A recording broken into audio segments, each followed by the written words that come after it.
Hello fellow travelers, and welcome to another episode of In-Depth Boss Guide series, where we take a closer look at the VAT's major threats. I'm too lazy to be awesome, and our guest for today is Gimel, the Geo Hypostasis, also known as Geo Cube.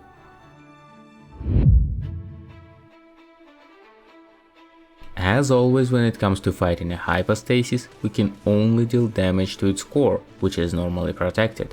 In addition to that, Geo Hypostasis also summons 4 pillars around the arena in the beginning of a fight and stays on top of them, which makes it even harder to reach the core. But instead, if you break the pillar on which Geo Cube is currently staying, it will fall down and expose its core for a very long time. There is no other point in breaking pillars. It's actually rather bad to break them without the boss, because you basically just lose the chance to stun it. If you break them all, boss will use a couple of different attacks, but eventually Geo Cube just resummons them. Core of Geo Hypostasis is a pure Geo energy, which makes it immune to Geo damage, but unlike other hypostases, it won't react with elements you apply to it. This means elemental application works just as usual, but for some reason Hydra doesn't stick to it. No idea why. If you fight Geo Cube during the rain, you not only can make use of the wet status on the core for free elemental reactions, but also boss attacks will trigger crystallize if they hit you, producing a Hydra shard. This shield hardly can be called good since it scales with boss stats, but it's still a little upside, so this time fighting during the rain is only beneficial for you.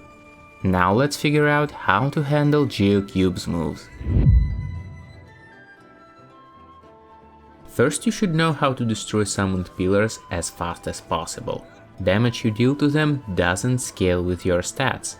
Pillars are considered geo constructs, so effective ways of destroying them are the same as the ways for farming ores, i.e. blunt damage. The exact damage might vary, but generally claymores, melee plunging attacks and explosions, from Overload for example, work best. Archers deal very little damage to the pillars, and mages don't deal damage to them at all unless their attacks create some sort of explosions. Since this is one of the main mechanics of the fight, it's very beneficial to have at least one dedicated character to deal with the pillars. And since stats don't matter, you are free to bring level 1 character with default weapon. Just try to keep them alive. It's not that hard if you know how to react to boss attacks, so let's take a look at them. First attack is Stone Pellets. It's basically Geo Cube's version of missiles, but instead of couple of big projectiles, it fires a lot of small ones. Counter is usual though, just keep moving until it stops. You can also hide behind pillars and force the boss to damage them. You can even damage the pillar on which boss is currently staying if you hug it, but keep in mind that some attacks push your character back, which might result in you getting hit. Another common attack is Stone Seal. After a short casting period, boss summons a rock that hits with AoE at your position. There's a little delay after the area is set before attack deals damage, so just dash as soon as you see the ground lead to avoid it. While Geo Cube is hanging on a pillar, it can channel its energy into it and unleash a shockwave.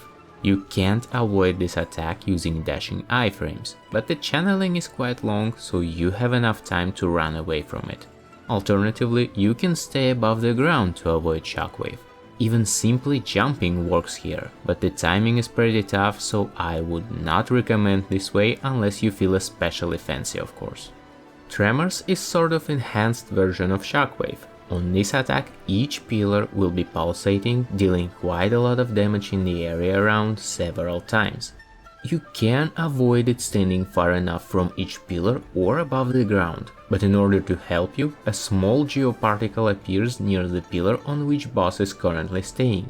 Destroying this particle forms a barrier that protects you from damage and allows you to stay close to the pillar and deal damage to it.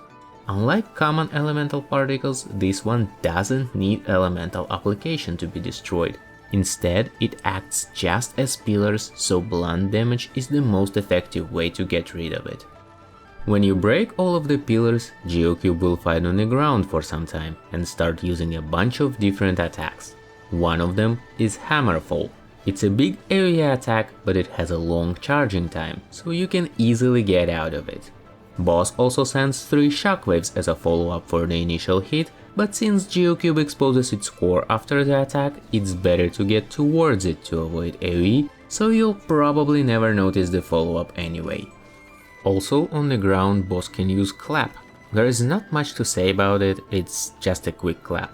You can time your dash right to avoid it with iframes or dash away if you are not so sure. After the attack, the core will become exposed and you will be able to deal damage to it. Last attack that can be used only while boss is on the ground is Rain of Rocks. Boss briefly exposes its core to summon a lot of small AoE dots in a formation similar to the one for pillars. They limit available space, but since they never move, just stay away and you won't have problems with them. When you drop Geo Hypostasis down to critically low HP, it will enter its revival phase, called Terror Resurgence. It will summon 3 pillars similar to the ones we've seen before, but weaker. The way to deal with them is the same though: heavy attacks and explosions. In order to defeat the boss, you have to destroy all 3 of them. If you are unable to destroy them all, boss will revive, restoring HP depending on the number of pillars left, and previously destroyed pillars won't appear next time. It's really helpful to stay close to the boss all the time except shockwave casts to easily avoid its attacks and keep damaging pillars to create a huge free window to attack the core. Now let's see what else could come in handy. Geo Cube doesn't give you much benefits or downsides for forming a party. Since elemental application is common, you just have to refrain from using Geo characters much since boss is immune to Geo damage. And when it comes to weapons, having at least one claymore wielding character is the easiest way to guarantee you a decent way to deal with the pillars and make sure that the fight will go smoothly. Damage to pillars doesn't scale with your stats, so even a bad character whose sole purpose is to deal with the pillars will give you huge advantage.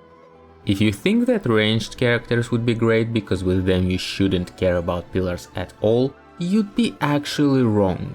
Without dropping the boss, the windows for you to attack it are quite small, so even though you might want to try it at least once, it's not the best strategy.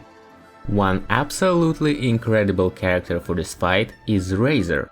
He's a claymore wielder, which means he will deal more damage to the pillars. Charged version of his skill deals additional damage to constructs, and his burst not only makes him dealing more damage with additional attacks from a spirit, but also increases his attack speed, which is, you guessed it, even more damage. This good boy has absolutely no competition when it comes to dealing with the pillars, so if you need a character for this role, Razor is just the best. And it's not about characters, but just to remind you again, only destroy pillars on which Geo Cube is sitting. If it teleports away, leave the pillar as is, otherwise you'll only lose the chance to stun it. With that in mind, the fight becomes very consistent and straightforward. So let's see what else we can do there. There are 3 achievements related to Geo Hypostasis that you can earn. For the first achievement, you have to destroy all 3 pillars during a single revival phase. We already know who's the best boy for the job. And unfortunately, you can't do it with any claymore wielding character. Some characters can barely destroy all 3 pillars in time, but others can't, unless you give them some help.